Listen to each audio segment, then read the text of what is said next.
Welcome to Circles Off, episode number 68. Very obvious, 68. Jaromir Jagr. Yes. The legend. Also, when I was growing up, this might outdate me, but Zygmunt Palffy Ziggy Palffy was a 68 as well. I mean, again, we're probably forgetting about like a million offensive linemen, right? That wore 68. It's hard when it's nothing, no offensive lineman comes to mind. I'm pretty sure, was this guy 68 too? Current NHLer Mike Hoffman. Oh, yeah. 68. Other than that, my knowledge outside of the NHL and NFL when it comes to numbers is not great.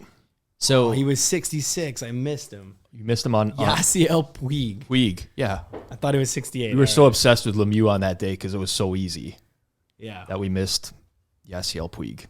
All right. I actually love too, Yasiel though, Puig. like when you go to these and you look cross sport, when you get into the range of basically, I think it's 60 to high 70s, there's basically no NBA players, like none, that wore any of those numbers. Ever. Each league has like some sort of rules when it comes to jersey numbers. I don't know if there's anything specific to NBA where they can't. Can you wear 6 and above as your starting number in NBA? Wasn't it like the hands thing? Because then they go like right, so foul 50. Yeah. You can't do like I don't know. It was a thing when I was in like. So you couldn't wear 6, school. so because the guy would be like foul 55 and you can do the thing, but he couldn't do 56. You have to go like 5, 6, right? Right. Check that out. It might be a thing. I don't even know if that's true or not. I hope it is. It might be. It might just be a fallacy. Completely unrelated, and we will get into the Q&A episode here. Did you guys watch the Tim Donaghy scandal thing on Netflix? I had already known most of the story, but I did not. But the appearance of the animals at the bar watching the game. When I talk about the animals, I'm talking about like the betting syndicate group that was very popular in the 80s for like news-based moves that now sell a bunch of picks of stuff that's already steamed. Hilarious. Why? Like they're just in the background of these Philly Godfather in the background, just watching Donaghy's game on the TV at like a bar. I don't know why I found it so funny. I was just laughing every single time that happened. I'm pretty sure that the Philly Godfather thing is just like the fake. They're not actually selling. Like, it's not the real guys from the Animal Crew. He just says that to. Oh yeah, I'm sure it's not like the original people. Yeah. I don't think that guy. Philly Seal, Philly Penguin. I don't think that guy Tiger sells picks right now. I don't know. I don't think he does. I don't. I highly doubt it. But I know Spanky respects him a lot and talks. I don't think he sells picks. I heard him on. Yeah, I agree with you. I think those are just aliases. I don't know for sure. But anyways, it was interesting documentary I would recommend checking out no matter what. The reason why is like it's impossible to decipher which of these guys is like really telling an honest story and which guy is lying. So it adds like a little bit of an added. Okay, let me watch it and then we'll break it down on another one. Okay. Interesting. It's an interesting doc. Question and answer episode. All right. We asked that, put up a tweet for future. If you're listening here, follow us on Twitter at Circles Off. You can hit the notifications on. All we do is use it as kind of like an RSS feed. So you'll get a notification when a new episode's out. And occasionally we will post about topics that we do want to discuss. So it's a good way to just have a notification on for there. And then if you have a question, fire it. Just reply to the tweet and we'll make sure that we answer them. We typically answer every question that comes through. Except if it's something that we can't answer, in which case we'll usually address it and say, we won't be answering this one. But for the most part, you can get anything answered on the air as long as it's able to be there, and we don't really skip any. So enjoy. This is it for this week. Couple categories here. The first question, though, we want to start with this one, Rob. This one was for Rob. What was going through your mind during that last minute of Monday Night Football in Seattle? Wow. That was what was going through my mind at that time? So it seemed like everything was happening in slow motion for me because I actually couldn't believe what I was witnessing for a lot of that. The amount of clock that the Seahawks burned, I'm thinking, okay, they're burning clock here because they're going to quickly run a play. If they don't convert this 4th down, then they still have 3 timeouts left. The game's not over. They might be able to force a stop, get the ball back. So I thought that's what they were thinking. And then they call a timeout. Russell Wilson calls a timeout with 1 second left on the play clock. So now they've burned all this clock. They don't really have any other option but to kick a field goal or go for it. It's not like they weren't going to do that anyways. But as soon as I saw the field goal kicker come on the field, I laughed. Brando McManus. I actually he laughed. does have a boot though. Oh, the kick was far enough. For those that don't know, like it was a 64-yard attempt, would have been the longest in NFL history. It was far enough. It missed wide. I would say that I don't know the actual answer. The teams would know more than me in terms of the probability of converting that. It's in Seattle, historically a tougher place to kick. Conditions were not the most miserable this week, but probably like a 20% hit rate, I would guess. I don't know. Honestly, I think it might be higher than that. I think that my first thought was like people were underrating the actual chance of making the kick. Possibly. So I saw, I think it was ESPN's model had 27%. I think Deck Prism was, I think David Howe said he had something like 25%. I could be misquoting. I'm just trying to remember off the top of my head, but that's the range that people were giving overall. I mean, there's a few things to consider, right? Obviously, when you do have a longer kick, higher percentage of it getting blocked because you're typically kicking the ball a little bit lower. So there's, a lot that goes into it, but ultimately, I couldn't help but laugh. Like I just saw it happening in real time. I'm like, it's very obvious to me that they should go for it here. Like extremely obvious that they're going to go for it on 4th and 5. Russell Wilson, all the people want to look at the final score and say Broncos only scored 16 points. They moved the ball pretty well over the course of it. 2 fumbles at the 1 yard line. There's a lot of things that went against them, including some penalties. So I was laughing. That was what was going through my head, laughter. I was like, basically, Nathaniel Hackett is a moron. That's what I was thinking, new head coach for the Broncos. What I will say is I am glad that he actually came out after the fact and said we probably should have gone for it. Because it's refreshing to see, as much as, that might not inspire. After the result, though. No, but like, imagine the next day, or like even think about people, so many coaches in the league, the next day, a reporter would ask them, and either they'd flip out on the reporter and be like, oh, you want to coach the team, whatever, this and that, or they would just stand behind their decision. And he was like, you know what? In hindsight, we made the wrong call. I don't even know if it was results-based. Like, I don't think it was a results-oriented thing. I think he's like, in hindsight, I would have done something differently. Maybe not inspiring to a Broncos fan, but personally, as like a neutral, I thought that was refreshing. Someone's admitting that, you know what, I made a mistake, but in real time, it was an epic blunder, in my opinion. Well, I think a lot of people like view that Peyton Manning clip where he's like, timeout, whatever. And like that was, obviously they should have called timeout if they were planning to go for it. But if they weren't planning to go for it and just wanted to kick, then actually not calling timeout was a good play. So that was my only thoughts. Like I saw a lot of overreaction on Twitter. Like, why didn't he call timeout right away? Like, well, if he was planning to go for it, then they technically didn't make any mistakes. It was just a decision of whether to go for it or not. I don't think it was as bad as people think. I think like in the NFL, like kicking and punting is very underrated right now for the teams. I've thought of this I've been thinking like this for the past like 3 seasons now.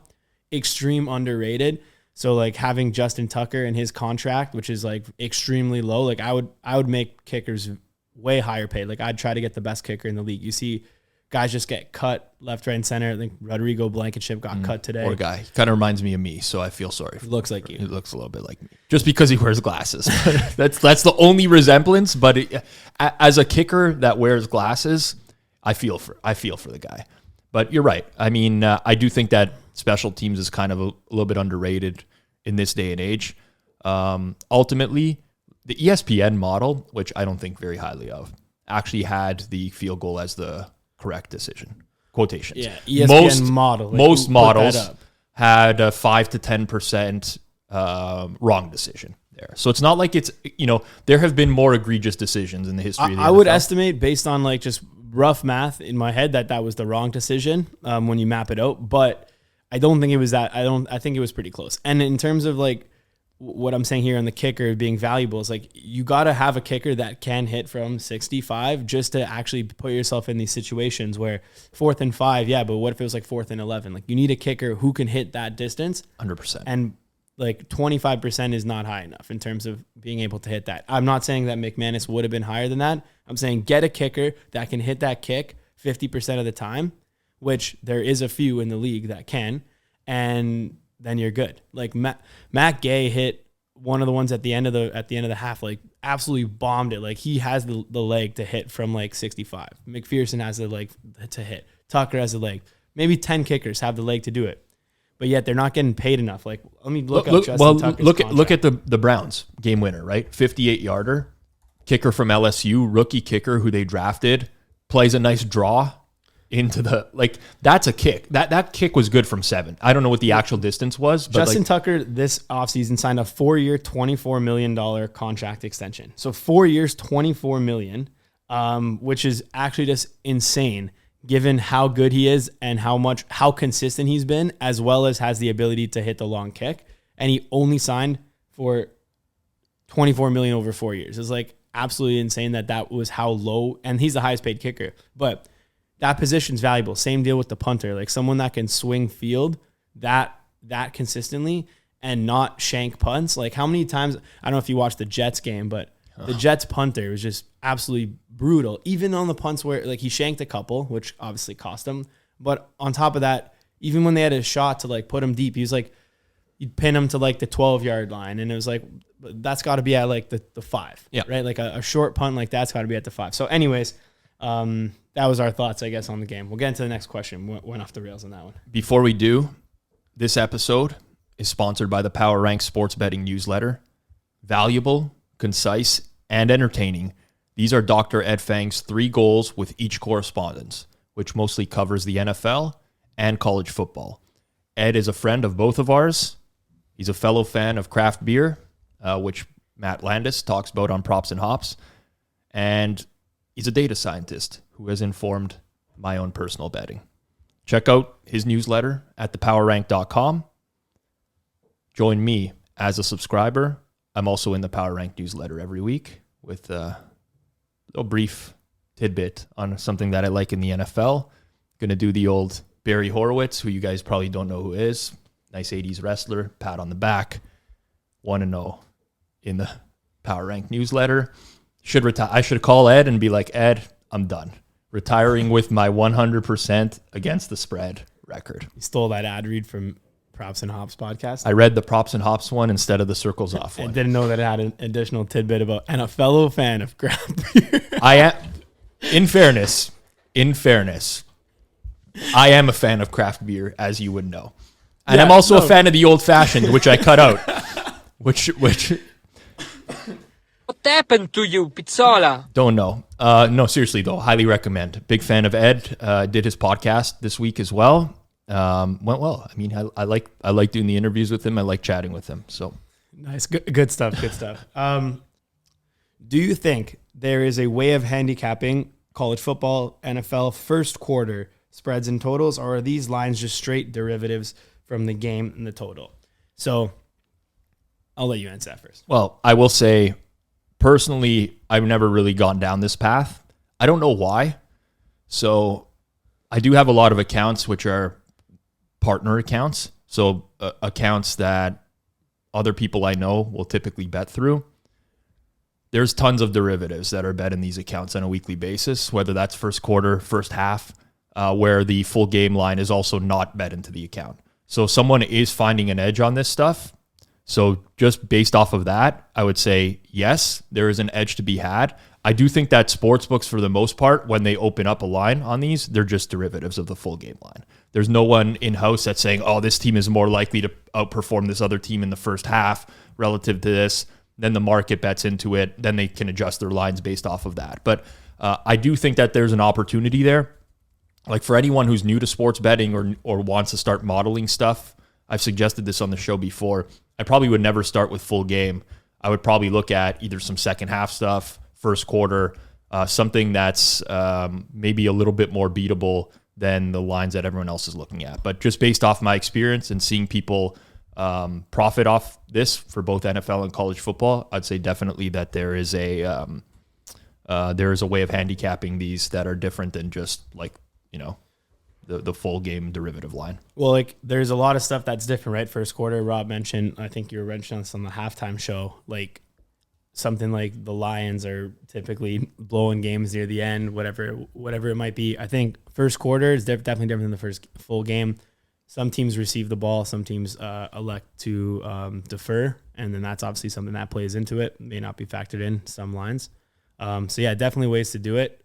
I wouldn't say that like if you have, there would be a way where you would have, let's say it's like Bucks versus Lions. You'd have like Bucks first half, Lions full game. Now it's not common. I wouldn't recommend doing that. For the most part, it's like galaxy brain if you see people doing that online, but there would be a way in which you would have like under first quarter, over full game, 2 separate bets that can both be plus EV. There's a chance that could happen for sure. I remember the old baseball, one team first 5, the other team full game. Those would always make me laugh. I can't believe that that's possibly an edge on both. I don't know. Like just straight money line. I don't know. Like is a bullpen that bad that like you know, I don't know. I used to see those back in the day. Just live bet at that. Exactly. At that like just wait for the bullpen to come into place and then live bet the game. If that's the scenario. Yeah. Anyways, yeah, it's not likely, but there's a chance at that. Okay, so up next, teasers, a refresher and math discussion.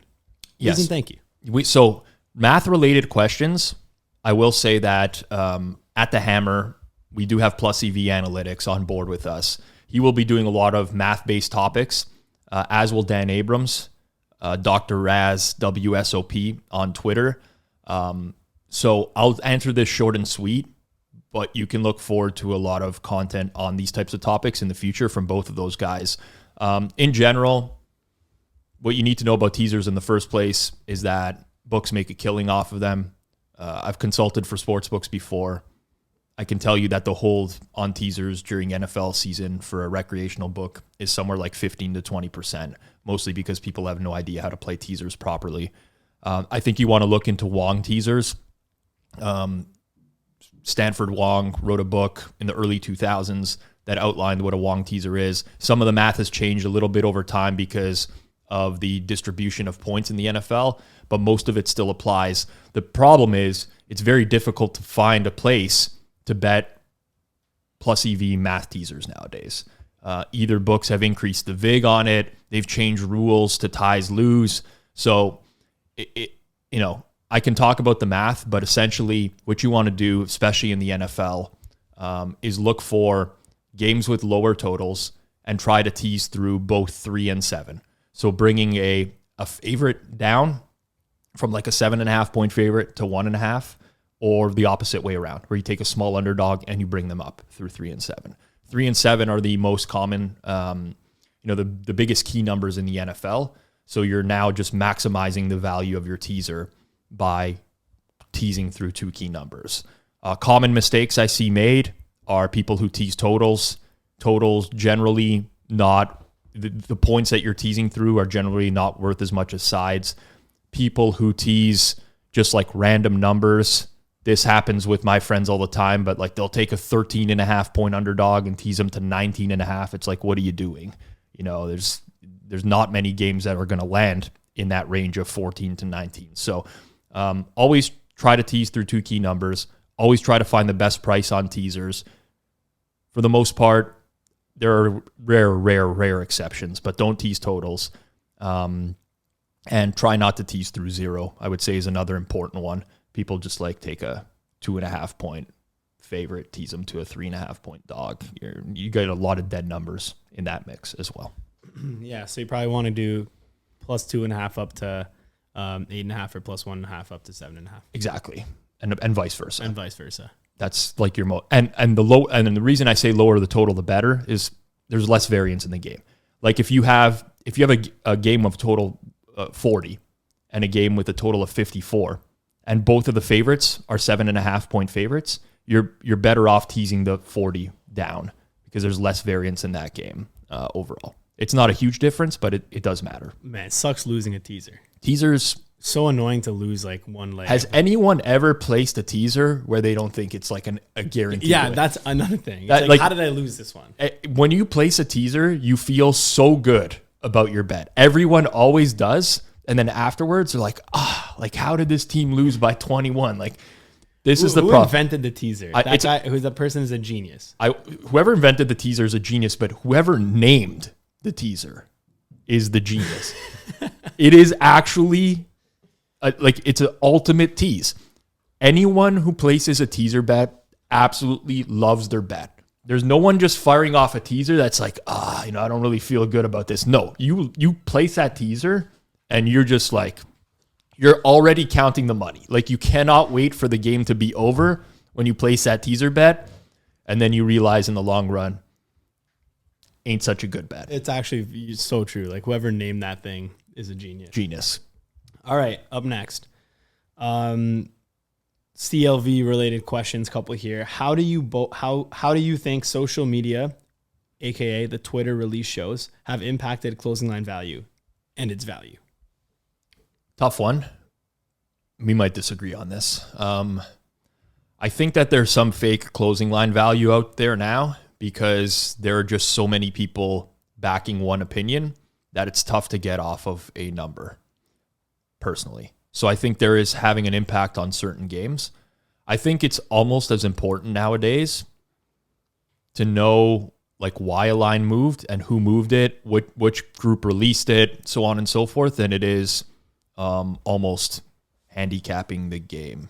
Like there's a lot of what I would call bad moves in the NFL nowadays where these numbers hang around.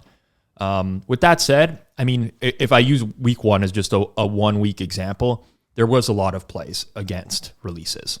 So like right angle sport. By the way, I'm not talking about specific people here in terms of like their ability to beat the NFL or be winning bettors, but right angle sports released a Jacksonville play early in the week last week, got bet down to 3, 2.5.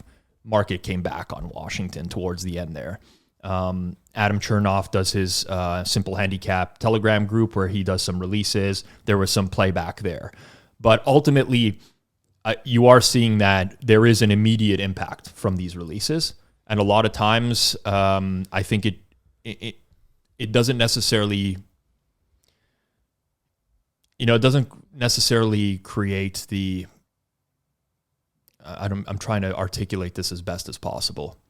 But like somebody may move a line too far, but it's not far enough for me want to play back on it. You know what I'm getting at? I think that's reasonable. So you're saying like after you're paying the VIG, even if it moves a half point, you still like didn't have that as. Yeah, I'd be like, I don't agree with this move, but like, do I really want the other side here? And I think that's happening in a few of these cases. I'm not saying in the majority of them, and that's why I want to make it very clear that I'm still very much a believer in closing line value. I'm not suggesting that there's no value here or whatever. The dynamics of the market are changing a little bit though. And I think it's important to realize that. So in some cases, I will take the closing line of a game and I don't necessarily think it's I'll just be like, I don't know about this one. It was moved by a certain person, certain group.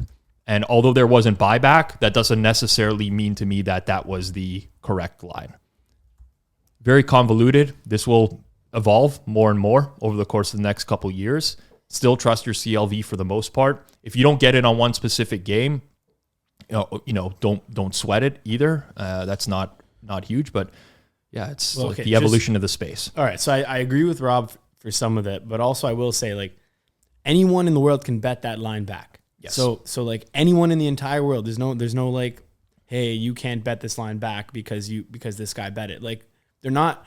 If right angle sports has like a very proven track record of actually winning on these. Now, whether that's still good or not, obviously every single year is a mystery. You never know what's going to happen in the future, and the past performance is not a guarantee for future success. But they have won on these in the past, right?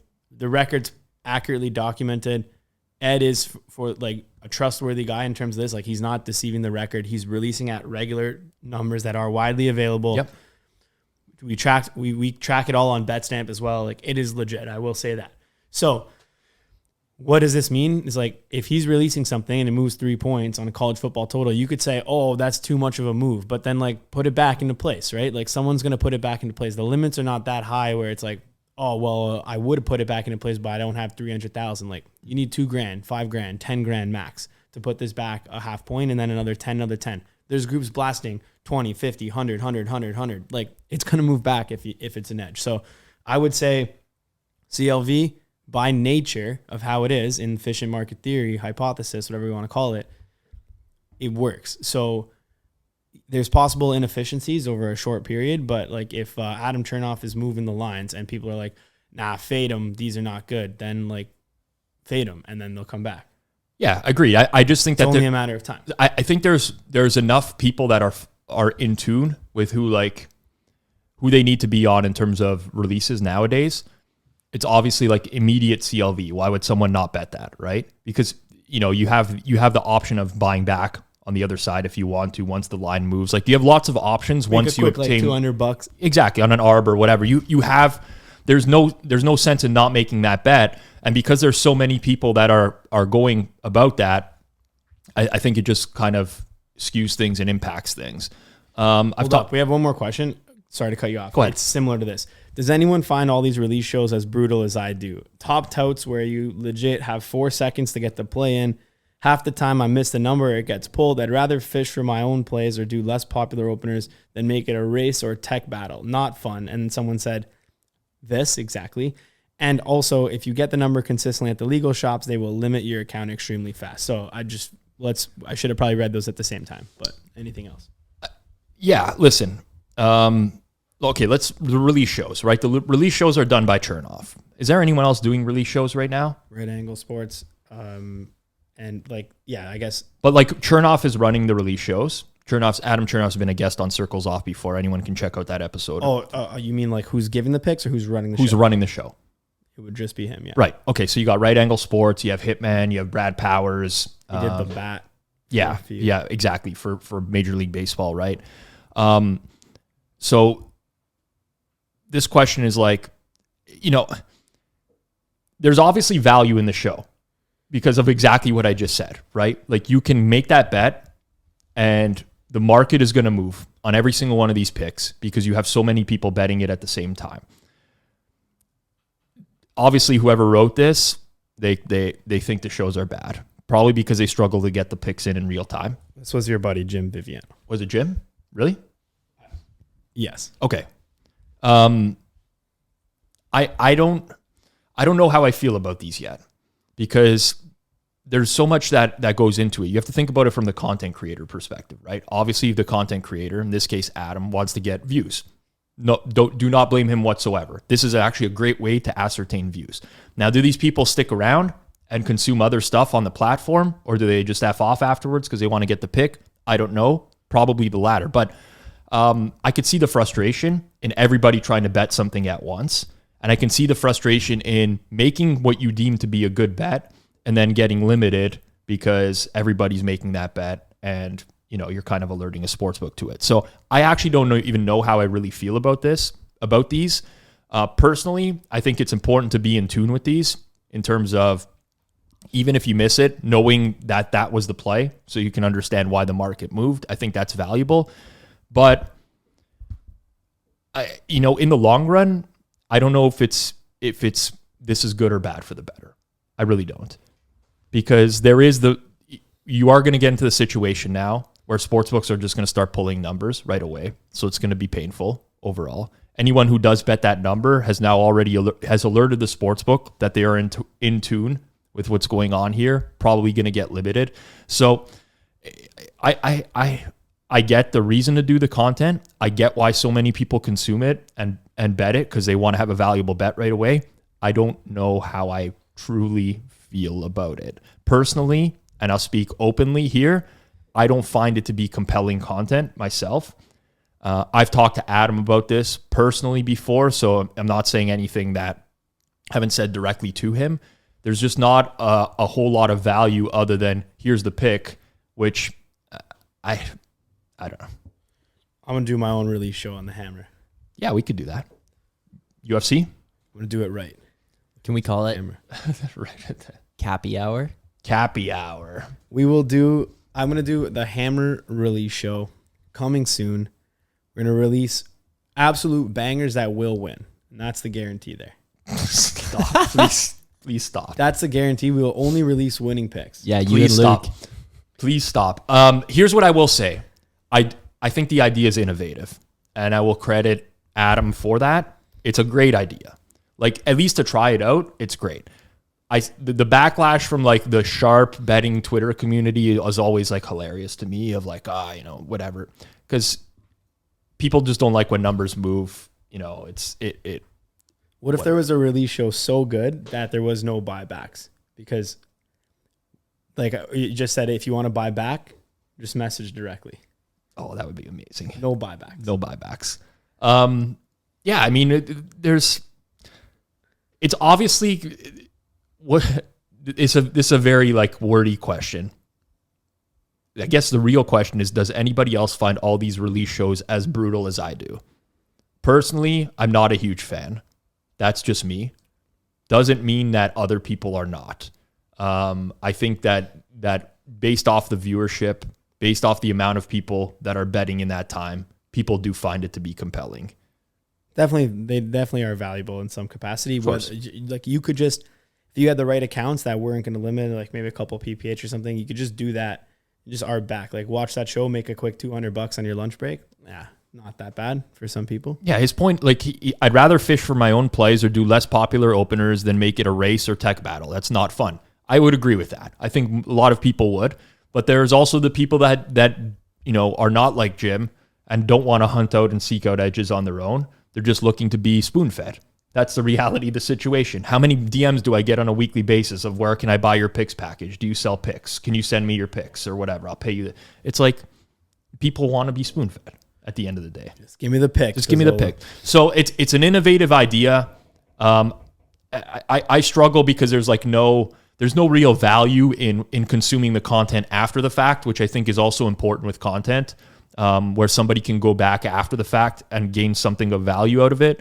But there's obviously a huge market for it. So, I mean, that's really why this stuff gets done. If there's a market for it, it will continue. If there's no market for it, it will not continue. Hey guys, what is your opinion on buying back, say, midweek on heavy college football or NFL steam? For example, if not injury related and a group steams aside from -2.5 to -5.5 or 6, can lines really be that off from the openers? And is there value in buying back at a certain point more often than not? There's no like real. Never buy back unless you feel that there's an edge on the other side as well. That's the only thing to say. So he's saying, is there an edge on the other side? Yeah. I would say no. The limits open. So the limits are small for the -2.5. Then they get raised and then it's settled at 6. If it's settled at 6, that's the now efficient line. So you can't just blindly say, can they be that far off from the openers? The number is what the number is. So whatever it moved to, that's a new number. Forget about the opener. It doesn't even matter at all. It's relevant. That's old news.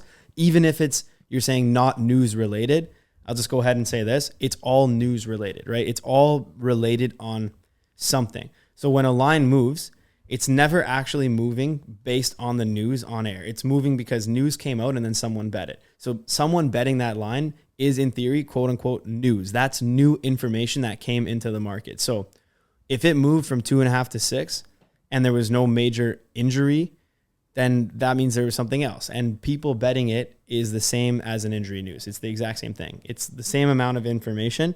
In fact, if a line moved that much without an injury news, I would even be more inclined to say that that's even more accurate than the one with the injury, because the injury is more unknown, and it's a lot more guessing than just a straight line move without it. So I wouldn't buy back just because of that. Now, can you buy back in general? 100%. If there's something that now, like, let's say it moved from 2.5 to 6, then there was an injury and you think it's going to move back down to 4, then you can buy that back. I think a lot of cases here, I don't want to say a lot of cases. I think there are definitely cases where numbers move too far because you do have like the steam chasing element to it, right? So you'll have somebody, for example, that may say, I like this game up to -3.5. I'm going to bet it to 3.5. They quickly bet it in market, and then people start to pile on because they want to be on the same side, and it starts to move out a little bit too far. I don't think that that's like the rule by any stretch of the imagination. I do think it happens. But I will say, when I first started betting professionally, or at least semi-professionally, I was mostly focused on baseball at that time. There used to be a group who I referred to as Panama. I'm sure other groups referred to them as whatever. That was the location of who was running it at the time. And they used to move the baseball market like absurd amount, like 40 to 50 cents. And it got to the point where we would just automatically play opposite to them every single time, because they would play, more people would jump on, that those lines used to steam like an insane amount. And I think it got to the point where they were probably winning and we were winning because there was enough of a spread in between where they were originally betting. I don't think that happens much anymore. But once you brought that line back, that now came back into range. We would never be able to bring it back ever because they would just bet more on it. Sure, but then, okay, fair enough. So if they were betting more on the line with you, and they were losing at that point in the day, correct, or you were losing at that point in the day, or both. I honestly don't even know like if it was still an edge for them at that point. More so of like an FU. Type of thing. Eventually they're going to lose or win money on that. And either you're going to stop bringing it back as you're realizing you're losing, or they're going to stop hammering the reverse. They're going to stop hammering the resistance. Right. But in the short term, this is all possible. But in the long term, the hypothesis works in a sense that it will just close efficiently. Sure. I'm just saying like there's always going to be some sort of exception. Like from what I can tell from college football now, I personally believe it'd be an interesting hypothesis, but I think that if you were to play against all of the big steam moves over the course of the week, you would make money by just blindly doing that. For sure. But everybody wants to be on the same side. If everyone did that for this year, then next year that wouldn't be a thing anymore. Agreed. So eventually the market will catch up. Yes. Like there's always exceptions in the short term and on a game by game basis or whatever. But if you had faded right angle sports, which people said this last year, I'm going to fade every RAS move. You got smoked. Yeah. You got absolutely smoked last year. Now, will that happen this year? Maybe, but it also could just be variance. Like I wouldn't do anything like that blindly just to say like, I think this is going to be it. That's not really a smart way to bet. Let me be clear. Neither would I. I would not do that kind of stuff blindly. I want to be explicitly clear about that. This is just purely a hypothesis on my end based off of how much I see the college football games, especially move now over the course of a week. But I do think that there's just like these one-off scenarios. Like, for example, I think for years that the MLB closing line was not really truly indicative of the probability of a game because everybody that would oppose that move would do it like right at post, like literally 15 seconds before the game would go off, would not be reflected in the line because there was no sense in, like I would always get negative closing line value if I didn't do it that way, essentially. And then I would, I'd say like, well, I got to re-explore everything I do because I got negative closing line value. But it was just in reality because there's one market maker who controls the entire market.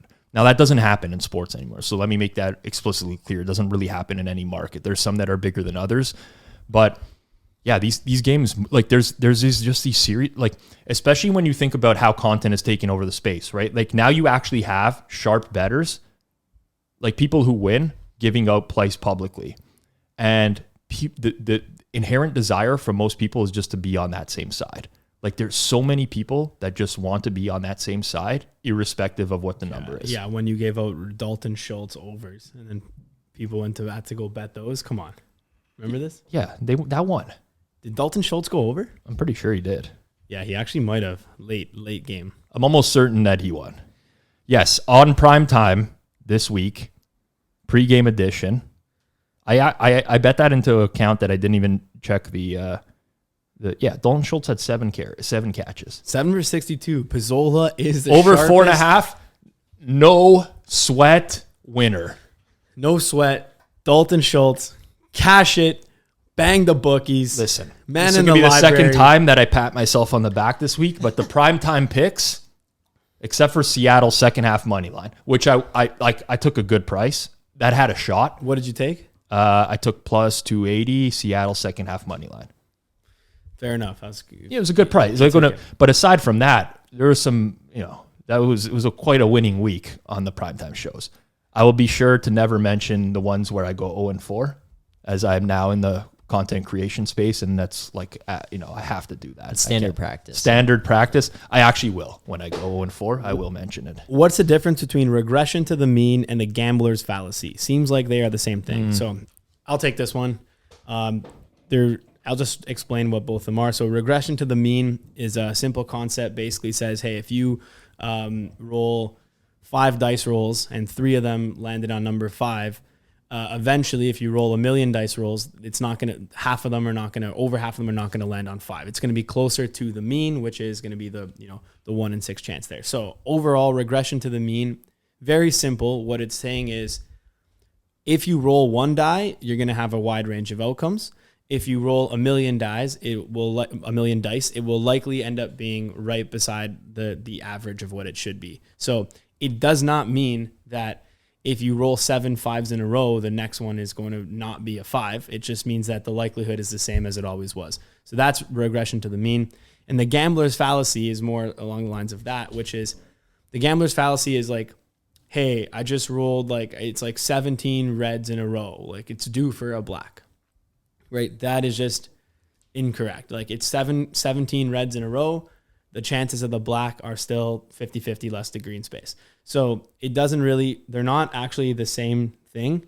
Gambler's fallacy is actually something that, I guess they're probably opposites actually. Yeah. They're it's like I think so, the question this person's confused is because it's a very similar concept, but yeah, they're sort of opposites. Sort of opposites. Yeah. Gambler's fallacy is you thinking that it's going to be something else, which is incorrect odds, and regression to the mean is actually like a true thing. Yeah. Gambler's fallacy, like for those who go to casinos, you see tons of gambler's fallacy, right? Like 10 blacks just came up on roulette. Why do you in a row. think they put the historical numbers up there? Exactly. And they have zero value. Exactly. Tice bets. Literally nothing. I'm the guy who goes to look. I'm the opposite, right? I think that if it came up on the table, it's more likely to come up again because something's wrong with the table, right? Listen, technically that could be true. It's not. There could be something wrong with the table. Yeah, we're all humans running that thing. It's not like it's it could be just a floor shift in the floor, tectonic plates, and then now it's shifting more to one side. Anyone who knows how I play roulette, by the way, I know the expected value on roulette. I completely get it. I'm born December 12th, 12-12. For my whole life, I've been betting 12s. I'm gonna find the roulette table in the casino that has a 12 on the board recently. Plain and simple, because in my mind, I believe that there's a high likelihood that, not high likelihood, but it's more likely than not, I'm going to hit a 12 there than on, this is all like. If you're betting roulette, by the way, shop the tables. I'm serious. No, I'm serious. I'm very serious on this. Shop the tables. You know what they're doing in Vegas now?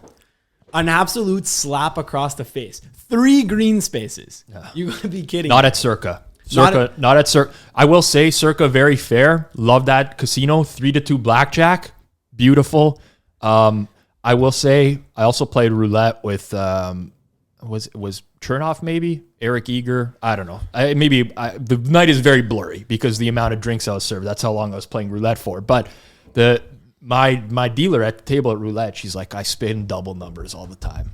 I'm like, what do you mean you spin double numbers all the time? She's like, if I spin a number, just bet that number again on the next thing.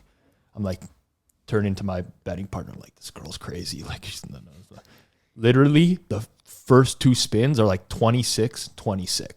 I'm like, oh my God.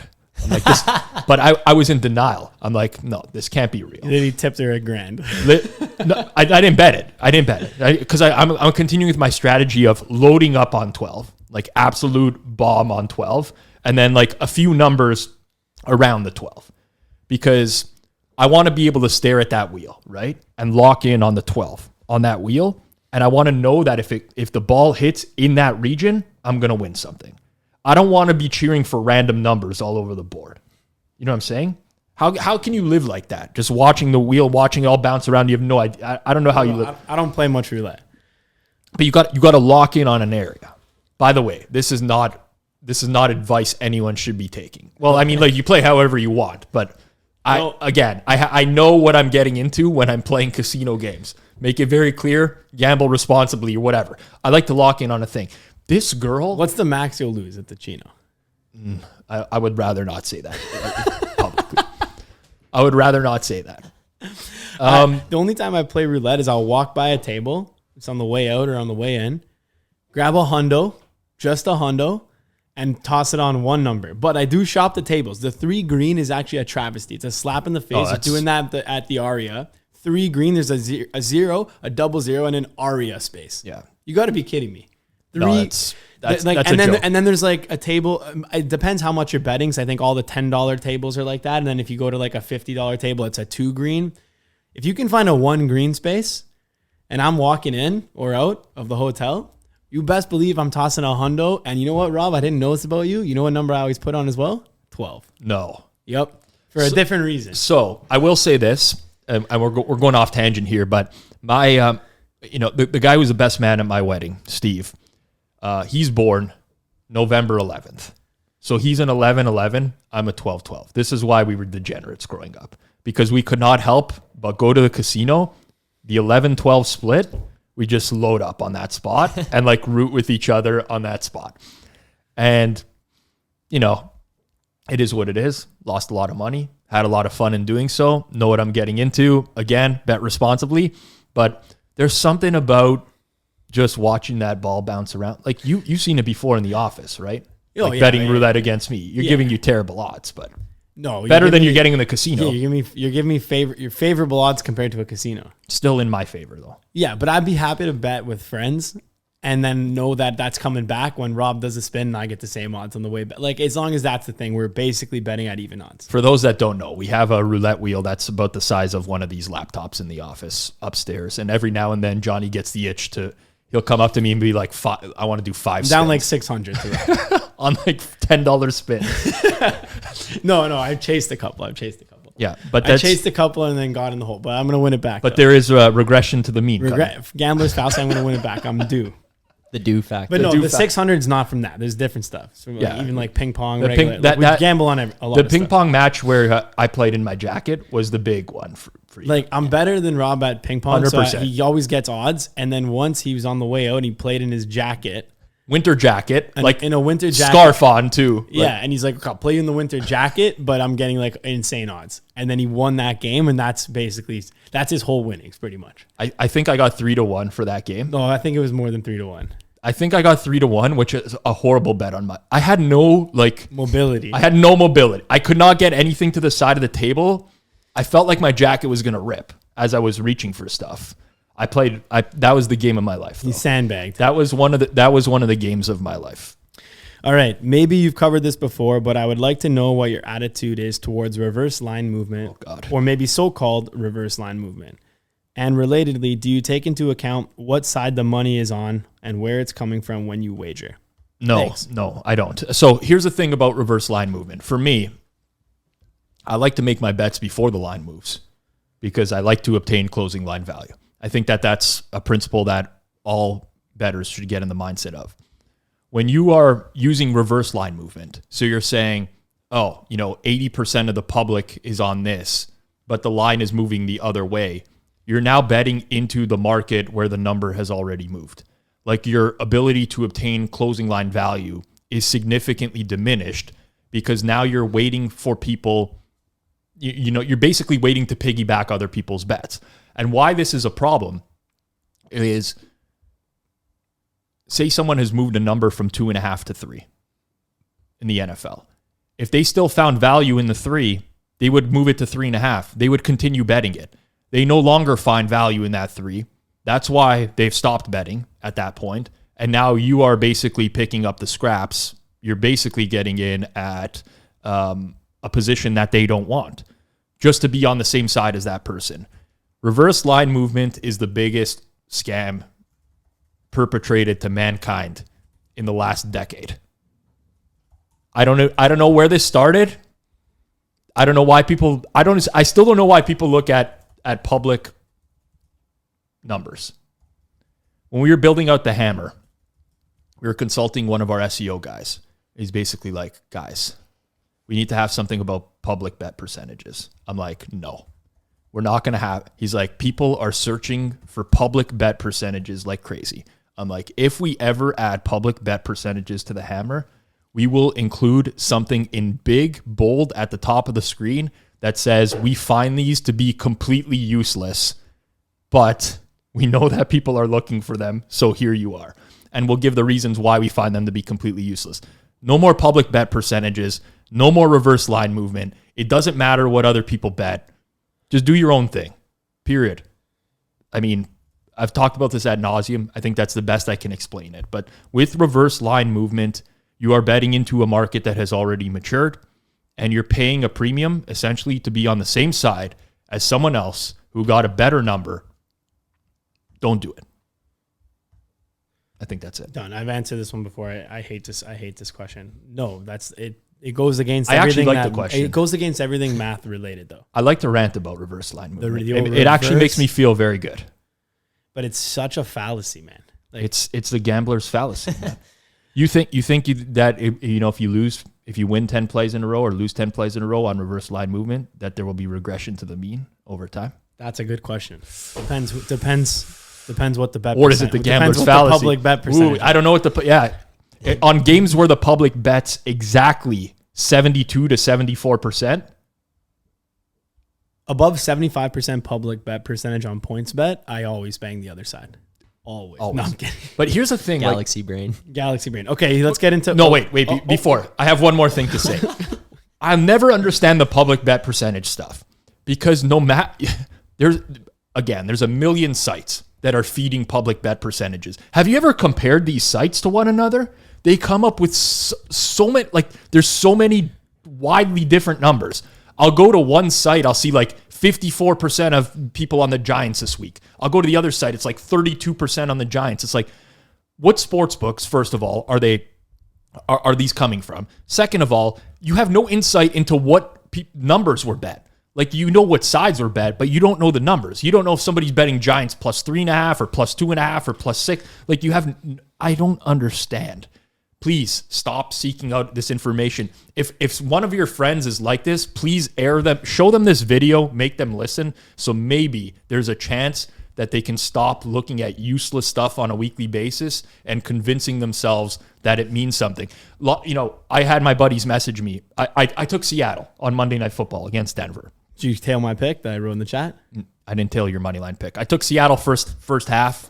I had circa millions plus 6.5, whatever. But I get a message from my friend. Told everybody this was a trap line. Everybody. Did you see my? I gotta read what my message was. Read your message. It actually was really funny when I read it. I sent a message just into our Hammer team chat. It was just like me mocking the way that it would be on Twitter because everyone kind of types up write-ups like that. I just wrote in. I go, "How TF are we not smashing Denver tonight? They are going to win by 20. Literally, Geno Smith is starting in Seattle. He's trash. Plus, Russell Wilson will never lose to his old team. Denver D is going to get 8 sacks. We got to smash Denver." And then I followed that up with right into the message, space. But then again, this may be a trap game. Bookmakers trapping us into betting Denver. My official pick, Seattle, plus 280. I wrote it like that for a joke.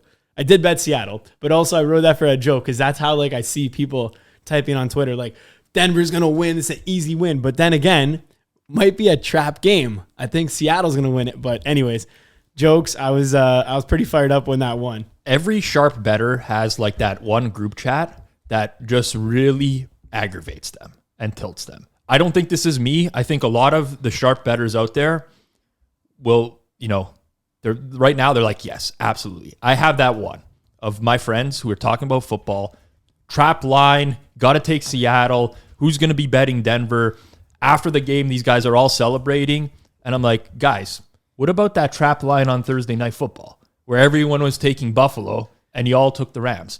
How about that trap line on Sunday where nobody wanted to bet Baltimore? You guys are all betting the Jets because the biggest liability for the sportsbook is Baltimore. People talk themselves into this stuff being real. And then when it happens, they're it was... But they never, ever focus on all the times where it doesn't happen. The public action doesn't mean shit. Oh, by the way, it means nothing. On the public bet percentages, I'm not. Everyone always asks me so you think that data wouldn't be valuable to know what the sports books back end? Of course, it's valuable.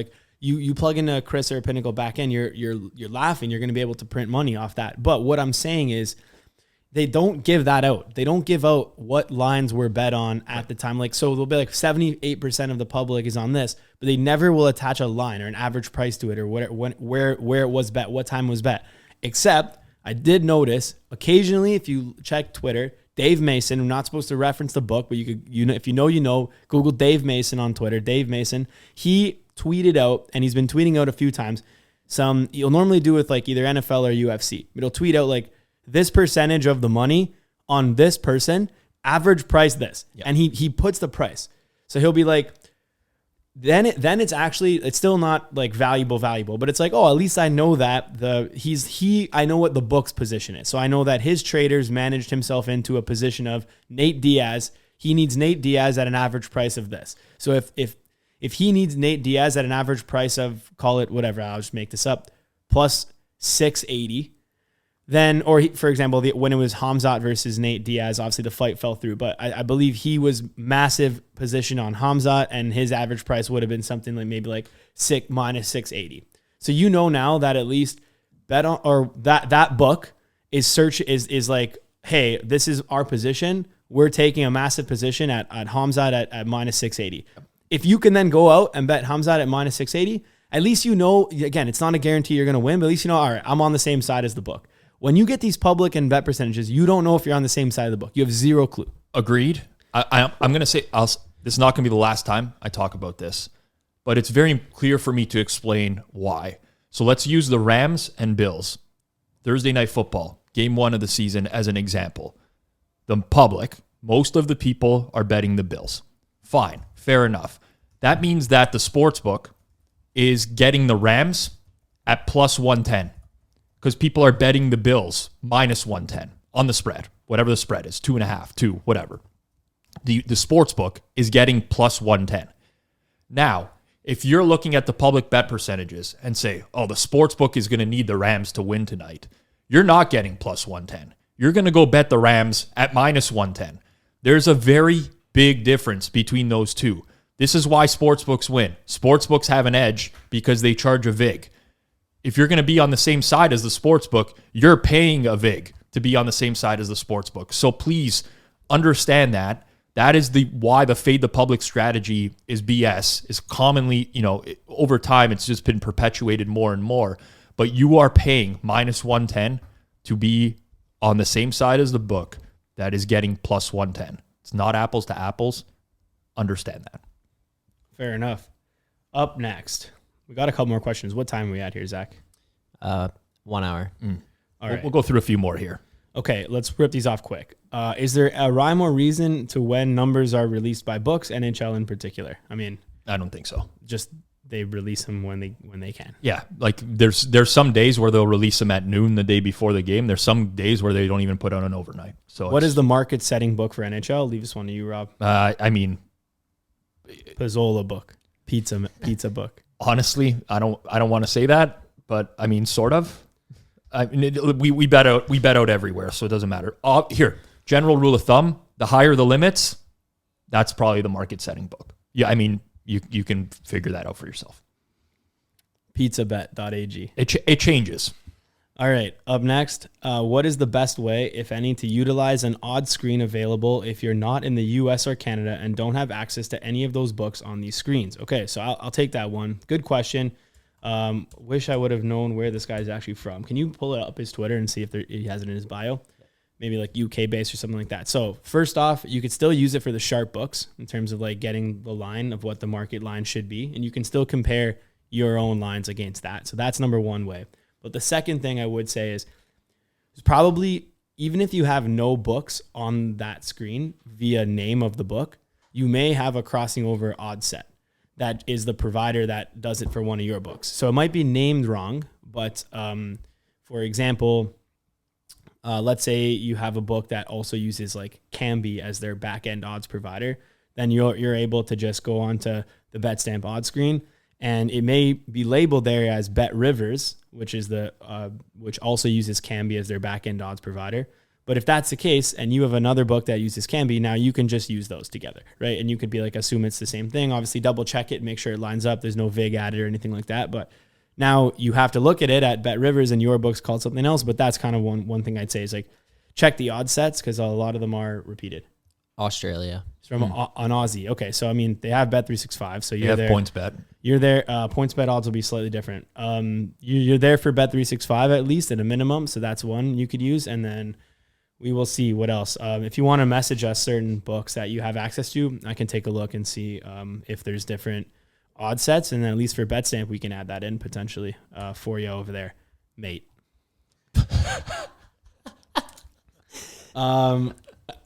He's laughing. All right.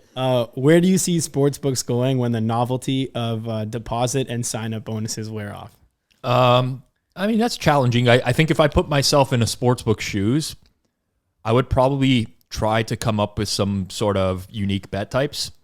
We've seen kind of same game parlays take over the space in the course of the last 1 to 2 years. If I was a sportsbook, novelty of deposit sign-up bonuses is wearing off, I'd probably come up with some sort of unique feature and just market the shit out of that relative to other sports books and hope that people play with us.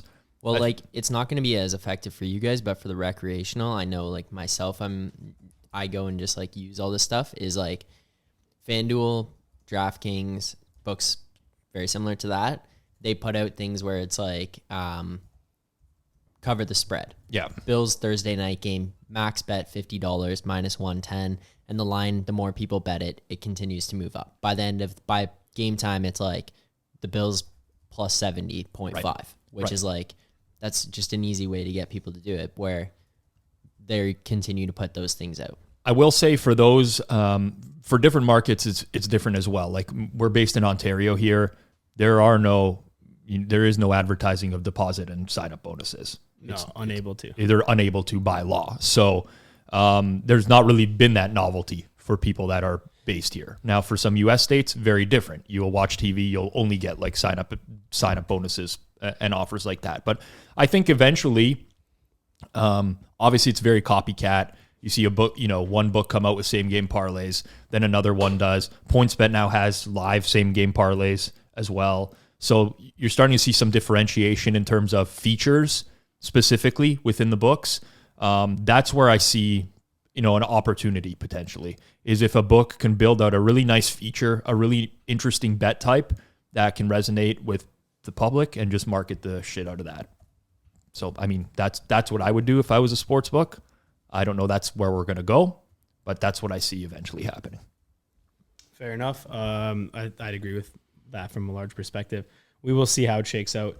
All right, next up, I have a profitable angle I'm shooting at a certain book. What's the best way to keep it going the longest, other than throwing in some big bomb banger parlays and using multiple different accounts? We might have differing opinions on this. All right, go ahead. I would say that in some cases, people overrate keeping it going the longest. Like, if you have a profitable angle at a certain book, you can do things to try to keep yourself under the radar, but sometimes it's not going to work. I would say just exploit that edge as much as you possibly can. Keep on banging. Just bang it. Try to make as much money as you can, rather than like really trying to do it in a sophisticated way that, hides, it basically covers you from whatever the book might, you got an edge, bang the edge. That's sort of where I've gotten to. At one point in life, I was the complete opposite. I'd be like, fuck, I can pass post on these horse races. Like, they don't know that daylight savings time happened in Great Britain already. So like, I know the outcomes of the horse races. Gonna fly under the radar here. I'm gonna make some like $2 bets, $5 bets, $10. Don't want to win too much. In hindsight, no. Smash it. Go for it. Go for the big win if you have an edge. All right. My comment was going to be, make sure that depending on what the book is, you don't want to get stiff. So you don't want to run up an account too much. Fair enough. The next question is actually, which bookies have the worst reputation for stiffing you? So that's, I will answer the first question first, but just because that's in there, and I purposely put them back to back. If it's a PPH account, just reasonably think of the amount of money that you can take off the guy, and don't try to go to more than that, because otherwise you're going to get stiff and then you get zero. So now you're risking your profits. Let's say you're going to make $5,000. You're risking that 5 to win an extra 15 plus the bet. It may not be a profitable angle anymore. So that's what I'd say. But in terms of like how to keep it alive longer or anything like that, I would say like, maybe don't tell anyone. Yeah, that's the biggest one. As soon as you start letting people know, as much as I'd love for people to let me know whenever there's exploits available, As soon as you tell person and you're like, hey, Johnny, like, keep it to yourself, eh? Just me and you are going to be the only guys that know about it. Johnny, the scumbag that he is. No, I don't do this though. He actually doesn't, but he wink, wink, he doesn't. I'll tell you how big of a scumbag I am. But Johnny's going to go to Julian and Zach, Mark, Leach, all the guys at his office. Zach upped his unit size, so I don't know. Zach's a weapon right now. He's going to be like, guys. I just got a text from a buddy asking, what am I betting NFL this weekend? So, wow. Yeah. For those on the call, for those listening to the pod, Zach, can we say your unit size or no? Sure, yeah. I don't care. Like, what's the matter? But by the way, Zach it should be pointed out that $1 bets. $1 better this guy started at. He's responsible gaming. All right. He is as sharp as they come for a guy who's only been betting for a couple months. Obviously, producing this podcast hopefully has helped, asking a bunch of questions around the office. Happily to announce Zach 20x'd his unit size from day one. He's firing $20 bets, and I feel like he's going to have a good season and raise that up even further. We grow sustainably. That's the way to do it. To the guy, Red Panda Sports, I think we do like you. Respect, friend of the podcast, friend of the show, friend of BetStamp. All love. Called me out a couple podcasts ago saying, Johnny said that all you got to do is grind out bonuses and hit the best lines and you can make money. I would say it would be impossible to do what I said on that episode and not make money off the year. It would be nearly impossible. So yes, I'll double down on that. Bonuses, bet the best line available. Have to do zero work. You bet everything on Sunday right before NFL. You will win money in the season, guaranteed. It would be very, very, very unlikely to lose money doing that over the course of the year. Zach's proven it. He's grinded it out. Again, small scale. Does this scale up? Are you going to be able to make 150 grand doing this? No, definitely not. Are you going to be able to make 3 grand? Potentially. Are you going to be able to make $500? Absolutely. So that was my rebuttal there. So don't tell anyone on the edge. I definitely don't do that. Johnny doesn't actually do that. And for the record, Zach, like his buddies are now messaging him for NFL picks, and he's going to respond saying like, I have to consult the public bet percentages and the reverse line movement, and I'll get back to you, because we know that those are the most important factors when handicapping the NFL. Of course. Okay. Next. Which bookies have the worst reputation? That's hilarious. Honestly, PPH is going to stiff the most. Obviously. I mean, I would get into specifics, but I don't want to walk to my car later and get a crowbar in the kneecaps. Like, that's not what I'm looking for. But yes. Do you have any offshores that stiff that you want to note? I mean, I think it's important to note, if you're betting offshore, that the likelihood of not getting paid is much higher than a regulated book. Just so you guys know, the legal books also do scummy things and stiff. It's not, there's zero honor in the game. If something's an incorrect line or whatever, they're stiffing. They're voiding it, and there's nothing you can do about it. So it doesn't matter if it's a main book or a PPH or whatever. They're all going to stiff you for certain things. So you just got to be careful on that. But yes, is like DraftKings going to stiff you because you hit a parlay for 100 grand? No. You have recourse if you're betting with a legal book. You can complain to a regulatory board. But not really for some stuff. Like if they just cite incorrect line on the live bet, there's nothing you can do. Of course not. I mean, that's just they're like, hey, this line was incorrect, or this thing. Like they could, again, they're going to reference their terms of service. They literally could do whatever they want. Even if the line was like, hey, they had a point different than market and they forgot to move it and whatever, they can literally still say, hey, yeah, this was an incorrect line, and you don't really have recourse. Yep. So just an FYI, all books are kind of a little bit shady in some stuff. Sure. But this is like 0.1% chance here. We're not talking about like the regular norm. I think with the PPH, it's challenging because you're dealing with an agent, usually. So you have like a double chance, right? Where like your agent could be a complete scumbag. He can be, losing money himself and just saying like, hey, the guys aren't paying me, I can't pay you. Like there's just so much, I'd say definitely in order of trustworthiness, legal, offshore, PPH. I don't know if anyone would really argue that. Fair enough. I think we got one more here, and then Rob's got to apologize to Man of the Library. Maybe not, maybe yes. Well, I don't want both him and Zyber to launching lawsuits at the same time. Okay, That would be a in nightmare. class action. It's like everyone's gonna lump in together. Yeah. When you guys started creating content, has it been somewhat of a distraction for your own performance in sports betting, or have you found it to be more helpful instead? I'll start. I don't really create content. I just do this one podcast. So that's it. We record it. It takes like an hour and a half a week, and it's a lot of fun. It definitely hasn't impacted anything. So not on me, but Rob, go ahead. Okay, I'm not one to like mince words or lie about anything. Definitely creating content takes time. Period. That's less time that can be devoted to other things. So now I have to make a conscious choice of where am I going to spend less time. Is that going to be on entertainment? Yes. So I haven't golfed since I've been to Vegas, right? So we're talking about a couple weeks now. That's unheard of for me, but that's been the case. Not golfing. Haven't popped up in the Xbox in a while now. So that's kind of where I'm choosing to spend my time. At the end of the day, I don't think my betting has suffered because I'm still putting the same amount of time into it, but there may come a point where I'm not able to do that. So it's just really a matter of managing resources.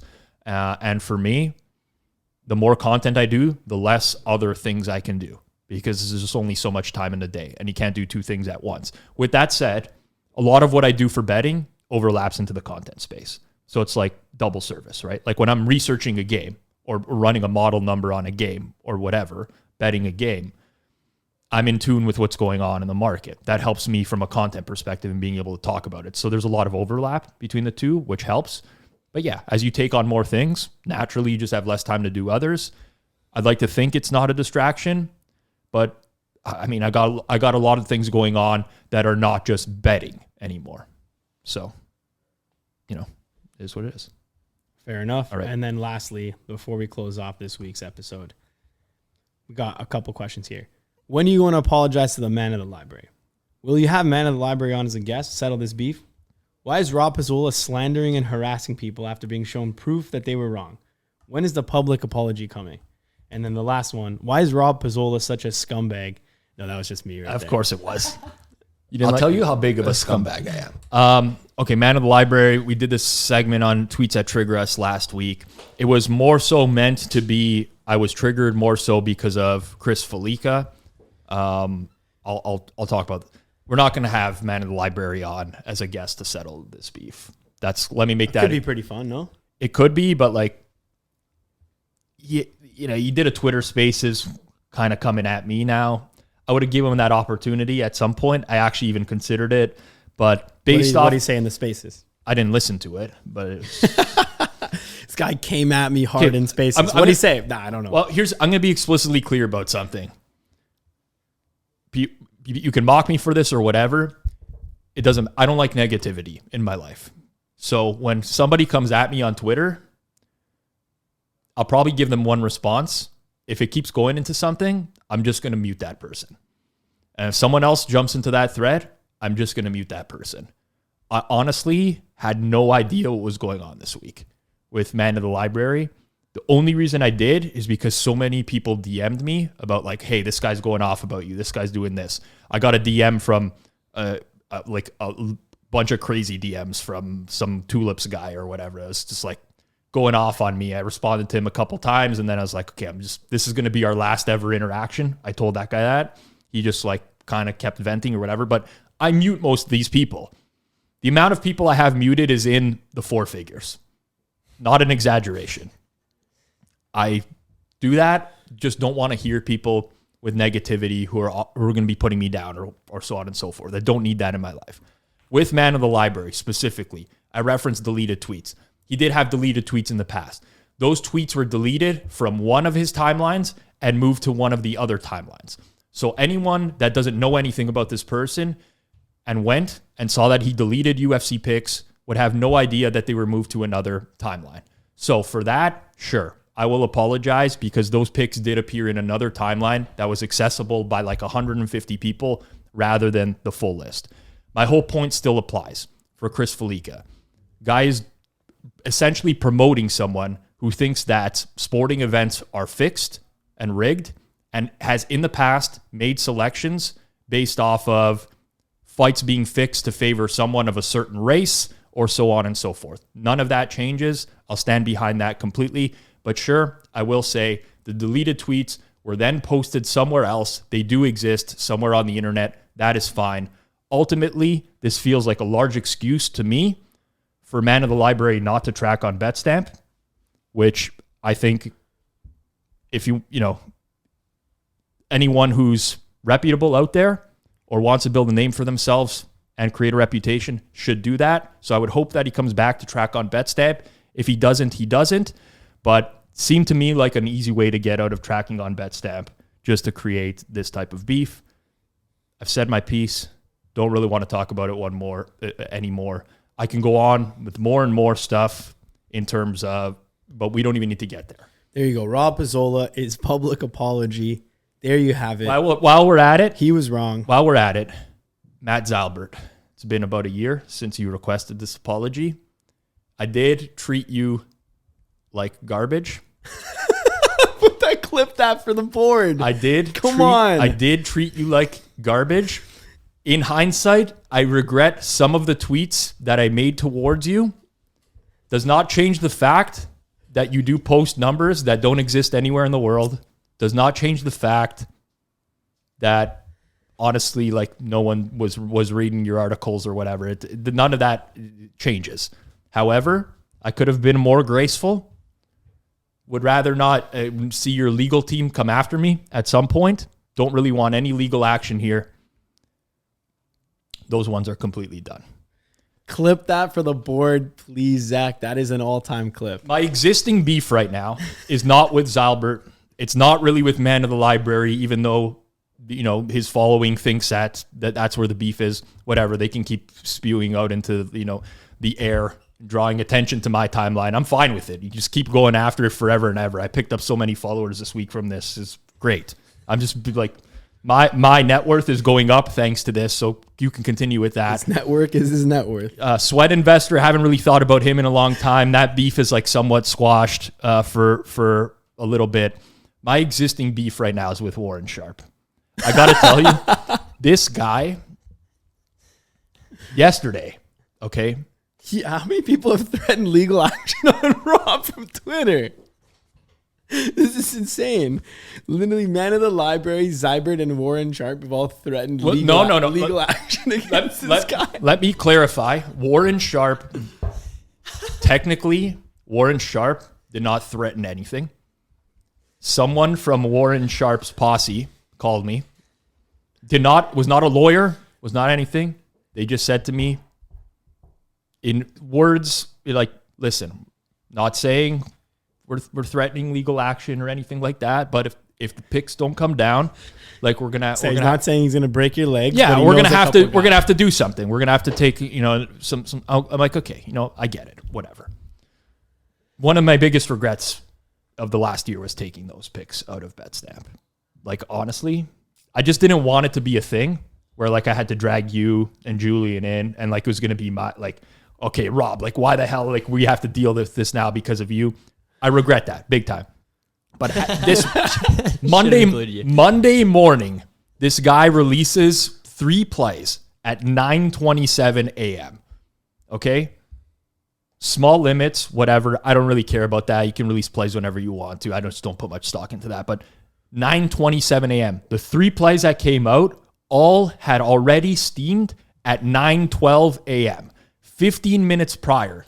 This guy is such a scumbag that he's front-running the plays and then giving out the plays at the numbers that he played that are no longer available to you. Please do not buy this person's picks. Do not take their advice.